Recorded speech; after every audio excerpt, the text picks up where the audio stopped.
Hello. I saw something on the internet the other day. It said, be so confident about God's plan that you don't even get upset when things don't go your way. Now, I really like this quote because when we are confident in God's plan, we know things are going to work out for us one way or another. So there's no reason to be upset by setbacks because God has it all under control.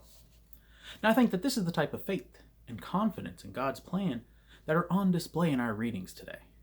In the Gospel, Peter, James, and John see Jesus transfigured. His clothes are bleached white, Mark's Gospel says. In Matthew's Gospel, it says his face shone like the sun. Jesus changed in front of his disciples from looking like a human being to looking like God. They were freaked out. Of course they were. I don't know what they thought the plan was going to be, but I don't think they thought that was what was going to go on when Jesus took them up on the mountain that afternoon. Now, they didn't understand it. Of course not. They're just ordinary men, these apostles. Peter suggests building tents for Jesus, Moses, and Elijah, who have appeared on the mountain with Jesus, to set up a space where they can come to worship them. But then God spoke. The disciples heard it. Maybe hearing it for the first time, God speaking from heaven. And in case they were still on the fence, God tells the three apostles that Jesus is his beloved Son and to listen to him. Now, the apostles had been around Jesus for a while at this point. They had seen miracles, they had seen healings, they had heard the teachings. But now they heard God speak. They saw Jesus transfigured, looking like God. There could be no mistaking it. Jesus was God's Son. They could tell everyone, and Jesus could show everyone.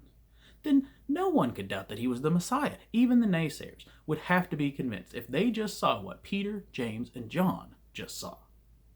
But that wasn't the plan. You see, God's plan doesn't always make sense to us. And to that end, we have to talk about Abraham and Isaac a little bit from our first reading. This idea that Abraham would sacrifice his own child seems crazy to us. It seems like a horrible idea. But we have to remember what Abraham's understanding and relationship with God was. You see, Abraham was not like many of us, raised in a God-fearing household. His family came from Ur, which is in what was to become Babylon. His wife, Sarah's name, means princess. And it was a name commonly associated with the followers and devotees of Ningal, the consort of the moon god of Babylon. You see, Abram, as he was known when he first met God, was probably a pagan, like everybody else. He and his family didn't know Yahweh, the God of Israel, at least not until God revealed himself to Abraham when he spoke to him and told him to leave the land of his ancestors and to go to a land that God would show him.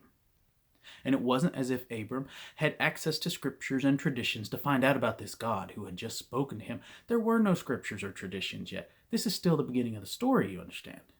You see, all Abram knows for sure is that there are all these pagan gods that everyone worships, but there is this one powerful God who actually speaks to him. And the one powerful God who speaks to him has told him to go to a new land.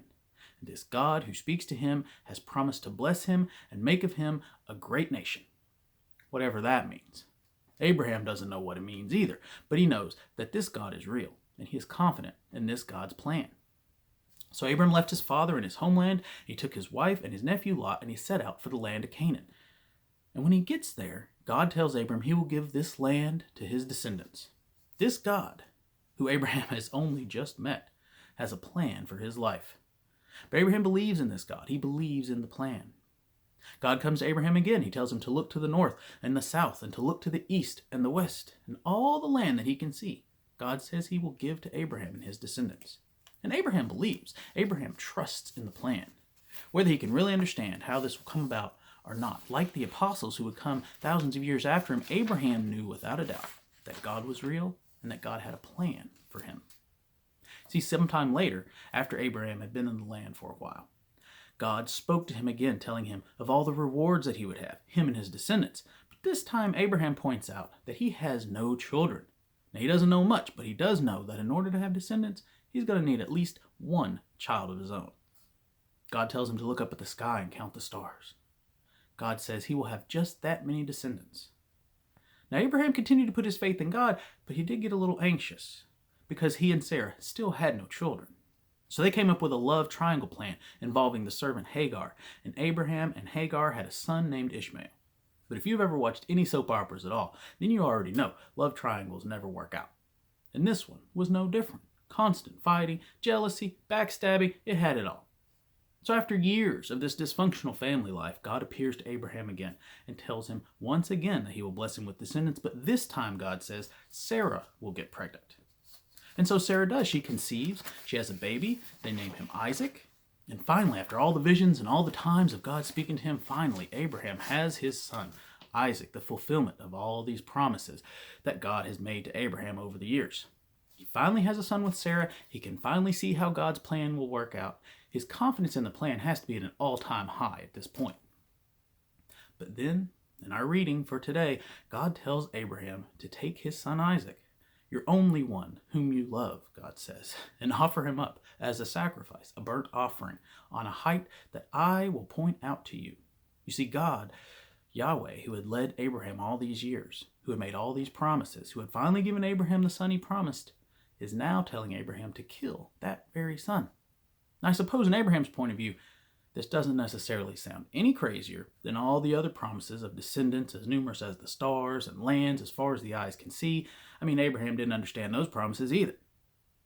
But the idea of child sacrifice, that's not that foreign of a concept for Abraham. Other gods of the region required child sacrifice. And just because Abraham's God had never asked for a child sacrifice before, that doesn't mean that Abraham's God didn't want one now. You see, Abraham did just meet God during his lifetime.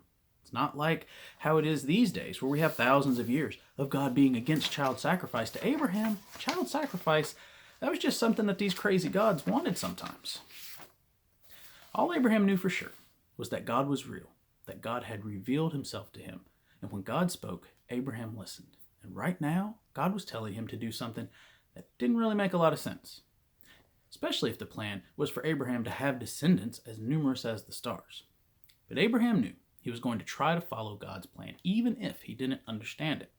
He was so confident in God's plan that he was willing to do whatever God asked him to do. Our psalm today says, I believed, even when I said I am greatly afflicted. And I think this is probably exactly how Abraham felt as he tied Isaac to the altar, preparing to kill him. Greatly afflicted, yet still believing, still trusting in God's plan. So confident in God's plan. So what does this have to do with any of us? Well, God has a plan for each of us.